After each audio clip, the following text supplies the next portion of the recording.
अस्सलाम वालेकुम नाज़रीन, मेरा नाम डॉक्टर शुमायरा हनीफ़ है और आज मैं एक नए टॉपिक के साथ आई हूँ जिसका टॉपिक का नाम है निबोथियन सिस्ट। निबोथियन सिस्ट अक्सर आपने अगर आपका अल्ट्रासाउंड हुआ हो तो उसमें एक लाइन में कमेंट लिखा होता है कि आपकी सर्विक्स यानी बच्चेदानी के मुंह पे निबोथियन सिस्ट देखी जाती है।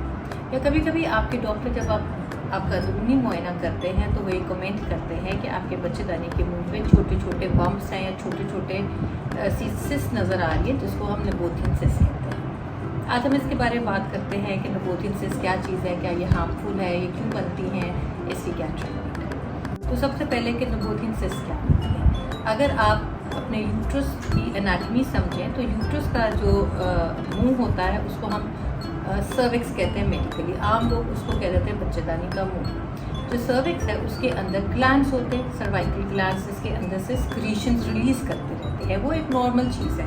कभी कभी जो ग्लैंड्स हैं उसका जो मुंह है वो बंद हो जाता है, कभी किसी इन्फेक्शन से, किसी सोजन से, तो लिहाजा जो उसके अंदर सिक्रीशंस बन रही होती हैं वो बाहर रिलीज़ नहीं हो सकती और उसके अंदर ग्लैंड के अंदर कलेक्ट होने लग जाती हैं और कुछ अरसे तक वो कलेक्शन इकट्ठी होते होते एक सिस्ट की फॉर्म ले लेता है या आम तौर पे आप समझे एक छाले की शक्ल ले लेता है जिसको हम निबोथियन सिस्ट कहते हैं। अव्वल तो इनका साइज़ बहुत छोटा होता है, 3-4 मिलीमीटर, ज़्यादा 5 मिलीमीटर, पर कभी कभी ये सिस्ट का साइज़ बड़ा हो सकता है जो कि 3 से 4 सेंटीमीटर भी हो सकता है। तो इंडिविजुअली वेरिएशन है, मेजॉरिटी में ये छोटे ही रहते हैं, कुछ केस में ये बड़ा हो सकता है। अब ये प्रेजेंट कैसे करते हैं, इसकी अमूमन प्रेजेंटेशन कोई भी नहीं है। इत्तेफाक से या तो अल्ट्रासाउंड पे पता चलता है और अल्ट्रासाउंड किसी और वजह से कराया जा रहा होता है, या जब आपने गायनेकोलॉजिस्ट के पास किसी और रूटीन चेकअप के लिए आप गए होते हैं तो उस पर जब वो इंटरनल मुआयना कर रहे होते हैं उस वक्त उनको अंदाज़ा हो जाता है कि आपकी सर्विक्स के ऊपर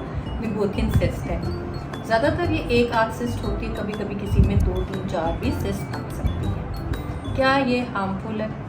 बिल्कुल भी नहीं। ये एक बहुत ही हार्मलेस सी, बेज़रर सी चीज़ है। इसके लिए परेशानी की कोई भी बात नहीं है। ना तो ये प्रेगनेंसी ठहरने में कोई मसला देती है, ना अगर किसी को प्रेगनेंसी हो गई है उसमें कोई मिसकैरेज का रोल है इसके अंदर। ये कोई भी प्रॉब्लम नहीं कर रही होती है, बेज़रर सी वहाँ पड़ी होती है, इत्तेफाक से पता चलती है। तो इसके आगे हम प्लान करते हैं कि इसका इन्वेस्टिगेशंस और क्या की जा सकती हैं और क्या इसकी ट्रीटमेंट। तो इन्वेस्टिगेशन से पहले आपको कह दिया कि अल्ट्रासाउंड में कभी कभी जाहिर हो जाती है और मेजॉरिटी ऑफ टाइम पता ही नहीं चलता, या इंटरनल मुआयने पर परेशान होती है। बहुत कम चांस है कि अगर आपके डॉक्टर को शक पड़े कि ये निबोथियन सिस्ट नहीं है, कुछ और है, उस सूरत में आपके डॉक्टर आपको दूरबीन, इंटरनली दूरबीन से मुआयने का तजवीज़ देते हैं जिसको हम कोल्पोस्कोपी कहते हैं, जिससे जो बच्चेदानी का मुंह है उसको इनलार्ज करके दूरबीन के ज़रिए देखा जाता है कि वाकई ये निबोथियन सिस्ट है या कोई और चीज़ है। और अगर कभी डाउट हो तो वहाँ से वो बायोप्सी भी ले सकते हैं।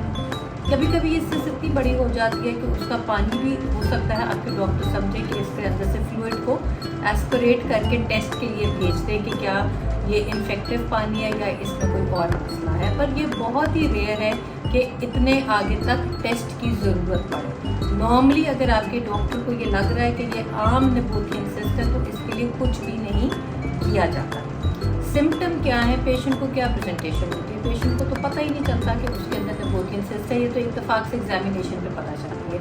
बहुत कम केसेस हैं कि जिसमें निबोथियन सिस्ट इतनी बड़ी हो जाए कि वो खातून को लोअर एब्डोमिनल प्रेशर या सेक्सुअल एक्टिविटी के दौरान पेन के साथ प्रेजेंट कर सकती है, या कभी कभी सिस्ट खुद से फट जाए तो वेजाइनल डिस्चार्ज के तौर पर प्रेजेंट कर सकती है। अव्वल तो इसकी कोई भी प्रेजेंटेशन नहीं। ट्रीटमेंट की बात करें तो ट्रीटमेंट, क्योंकि ये हार्मलेस चीज़ है, इसको निकालने की कोई भी ज़रूरत नहीं है।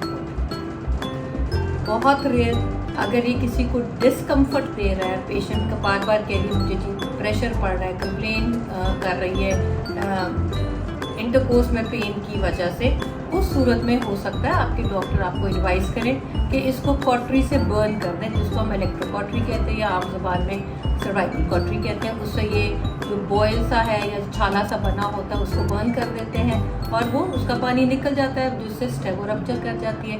यही तरीका एक्सट्रीम फ्रीजिंग के तरीके से भी यही अचीव कर सकते हैं, जिसको क्रायोथेरेपी कहते हैं, जिसमें लिक्विड नाइट्रोजन गैस यूज़ होती है और उससे वही बॉयल को बिल्कुल फ्रीज़ करके फाड़ दिया जाता है, वो भी उसी की ट्रीटमेंट है। बट रेयरली कभी किसी को इन चीज़ों की ज़रूरत पड़े।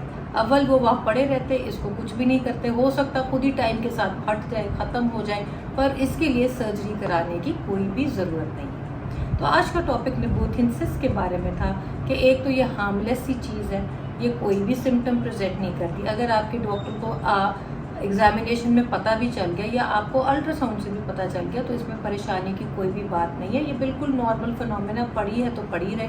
बहुत कम अगर किसी को उससे पेन हो रही है क्योंकि वो इतने बड़े साइज़ की हो गई है, उसी सूरत में किसी सर्जरी की ज़रूरत पड़ सकती है। और वो भी सर्जरी बहुत आम सी आउटडोर बेसिस के तौर पे की जाती है, जिसमें हम कॉटरी करते हैं या क्रायोथेरेपी करते हैं। तो मैं उम्मीद करती हूँ कि आपके जो क्वेरीज थे निबोथियन सिस्ट के बारे में, या परेशानी थी कि आपके अल्ट्रासाउंड में निबोथियन सिस्ट का कमेंट आया है, तो आपके सवालात का जवाब मिल गया है। आप अपना बहुत सारा ख्याल रखें, खुश रहें। अल्लाह।